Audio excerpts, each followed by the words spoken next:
Basta mo na lang sasabihin, Mr. Chair, na opinion mo yun, pero bilang kinarge mo ako na manlilin lang. Hindi ka ba magsasabi ng facts mo kung paano ako nanlin lang ng Pilipino? Then we'll proceed with the Congressman Plato. Yes, salamat. Last na po ito. So, hinanap ko po talaga yung vlog ko na yun kung tungkol saan. So, nakita ko na po, October 21 pa po pala yun, 2024. May post kasi si Honorable Congressman Marcoleta, ang post niya, yung tungkol sa pagbisita niya sa Naga. Taga-Naga po kasi ako. Nakipagkita siya kay former Vice President BP Leni. So, ang post ni Honorable Congressman Marcoleta na yun yung mark ng pagiging statesman. Kasi siya, hindi siya kay Duterte, kay Marcos, kay Leni, para sa kanya unity. So yung topic ko, huwag padadala sa pakulo at panlilinlang ni Anong Marcoleta. panlilinlang doon? Yun nga po, explain ko yung sinabi ko. Kasi opinion ko po ito, sabi ko. Oo nga, hindi panlilinlang yon. Nakipag-handshake ako. Kaya nga, ang Sinabi ko, unity begins. Sabihin ko lang po yung sinabi ko doon sa vlog ko. Hindi, panlilin lang ba yun? Mr. Chair, point of order lang po. Para What is the point of order? Point of order po hindi, yes. Dapat po, Mr. Chair, Okay. you So, go. what is the point of order Kasi you gave time to Congressman Franz? attorney. Wait, I'm still speaking. Sorry. What's the point of order of Ms. Point of Franz? order po yung conduct nung palitan nila ng exchanges of words.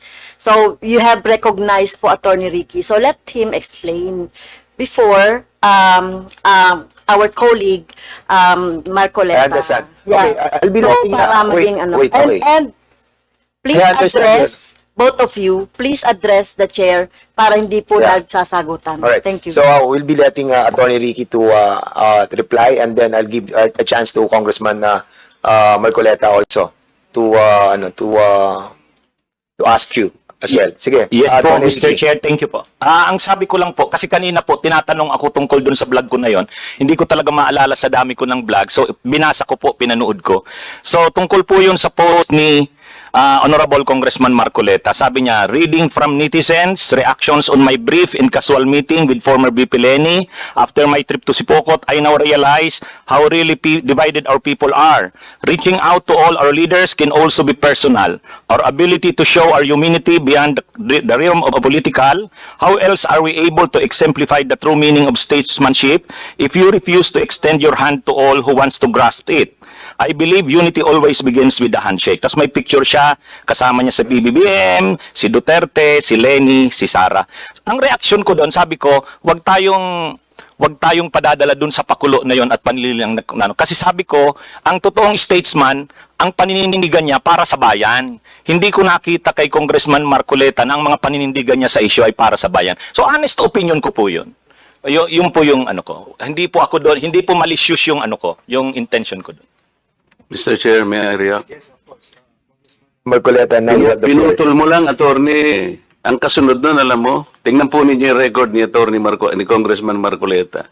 Siya yung nagsara sa ABS-CBN. Ang yabang-yabang niya. Yes. Isipin mo, sasabihin mo sa akin, you do not even know the issues. Attorney, alam mo ba yung issue sa ABS-CBN? Yes po. What do you know about it? Mr. Chair. You can reply, Attorney Ricky, please. Mahaba po yung mga issues. Pero ang niresyo pong issues doon, maraming hindi binabayaran na tax ang ABS-CBN, may mga properties na in-acquire na illegal yung pagkaka-acquire, hindi binabayaran ng mga workers. So, mainly po yun yung nakita kong niresyo yung issues nung pinasara yung hindi binigyan ng renew yung franchise. So, Mr. Chair, ano ang panlilingdang doon? Ni hindi mo alam yung Philippine Depositary Receipts, ni hindi mo alam yung corporate layering, ni hindi mo alam yung transfer pricing na ginamit nila para magkaroon tax evasion through big bear. Ni hindi mo alam ang napakarami nun. Pagkatapos magbibintang ka na pakulo lang lahat ito, tako'y nanlilin lang. Ano ang binibigay mo sa followers mo, Mr. Chair? Wala kang masabi na panlilinlang eh. Ang sinasabi mo ngayon, opinion eh. Pwede kang humabi ng opinion. Attorney ha, kung talagang attorney ka. Pero huwag kang mag-chat na ako'y nanlinlang ng mamamayang Pilipino. You want to reply, Attorney Ricky? Yes, Mr. Chair. Ayun, Okay, yun go po ahead. yung, kaya ko po sinasabi na yung ako naninindigan na yung vlogging ko, hindi po fake news kasi opinion ko po yun. Basta mo na lang sasabihin, Mr. Chair, na opinion mo yun, pero bilang tinarge mo ako na manlilin lang. Hindi ka ba magsasabi ng facts mo kung paano ako nanlilin lang ng Pilipino? Abogado ka, di ba? Mr. Chair, abogado daw ito eh. Attorney, you want to answer back? Again, Your Honor, yun na rin yung sinasabi kong concepts natin na ang mga public officials, talagang open sila na punahin, i-criticize, medyo masakit minsan, pero yan yung pagkakaiba ng public official sa private citizen. Mr. Chair, hindi siya nagkikriticize eh. Sabi ko nga, binigyan kita ng halimbawa doon sa isang babaeng vlogger na sinabi niyang tanga ako at ikinahihiya ako ng lahat ng mga members ng INC. Pinatawad ko na siya ron eh. Masakit yun pero dahil meron siyang nakitang ganun. Pero ikaw sinabi mo eh, nanlin lang ako eh. Ngayon ang sinasabi mo, may opinion ka, nanlin lang. Wala kang masabi ngayon kung ano-anong ginawa ko para manlin lang ako ng Pilipino. Hindi ka abogado eh. Hindi opinion ito. Mr. Chair? Yes, sige. Okay na po siguro, kasi marami pa sigurong pag-usapan. Ikaw ang manlilin lang. Okay. Thank you so much to both of you. We exhausted that issue and we let the both parties to say their piece. And that's the spirit of this committee, para maging balanse po tayo and fair. I want him to apologize, Mr. Chair. Kung abogado ka talaga, Sorry, Mr. Chair, I won't apologize. Opinion ko yun. with that, we'll dwell to the next issue, no. Ano na muna tayo sa interpellation. Balikan na lang natin mamaya issue yan. Kung ayaw niya mag-apologize, but I think we cannot force him to say sorry about it. Mr. Chair, I move that he be cited for contempt. So there's a motion Peddling lies okay. before this committee.